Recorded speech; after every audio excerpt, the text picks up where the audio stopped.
They told me that they had seen the suspects at the corner of a fence by a row of houses that backed up to some woods.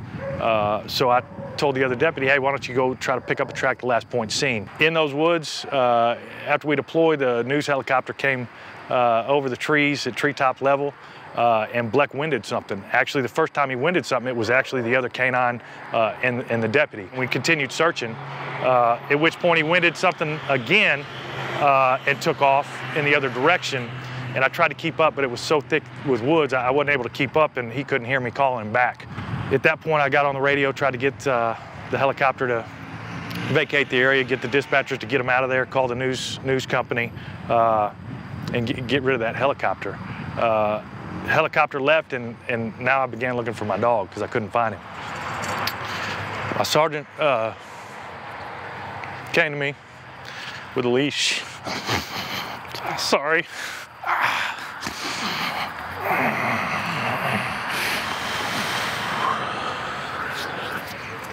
A few minutes later, my sergeant came to me and let me know they found my dog.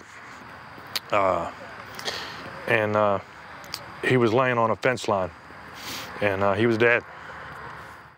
Dogs in police work are so vital. They bring so much to the table for us. Their sense of smell, their ability to work through problems that sometimes are so simple, but for us it's very complicated. They're there to find contraband, find people, and then to keep the officer safe. One of the sergeants said, hey Ted, you got a phone call. So pick up the phone, and she said, I'm with K9s4COPs. I said, okay. I had no idea what it was, and she said, well, K9s4COPs was started by Christy Schiller. She saw your story about your dog being killed on the news, and she started a foundation, and you're the reason why. They actually came to us and said, what do you need to get your job done? What can we do to make your job the best there is? How can we get you the best help possible? Having a group like this that will not only go get you a dog, but get you good dogs, is very important. You get to come down, select your dog from the kennels.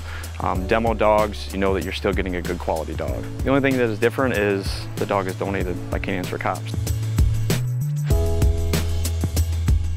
I never thought it could get to be something this big, which it's awesome. Especially with budget cuts these days and department cutbacks, you never know if they're going to disband a canine unit because of the cost, because of what K9s4COPs does.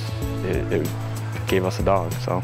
There's so many budget cuts, there's so many things that get cut, and right now I still have 5 guys without dogs that the department can't afford to buy them dogs.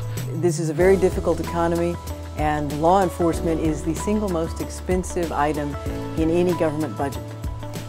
By having the support of an organization like K9s4COPs, it helps us fill a need for very necessary dogs for our different squads, but it also helps us in a difficult economy. It gives you a sense of comfort, having a dog with you at all times. It gives the officers on your department a sense of comfort. They learn to rely on having dogs work the street. Then when there's that void, they have to try to fill that void. They're invaluable. There's no machine that's been invented yet that does what these animals do. All they want in return is a little love.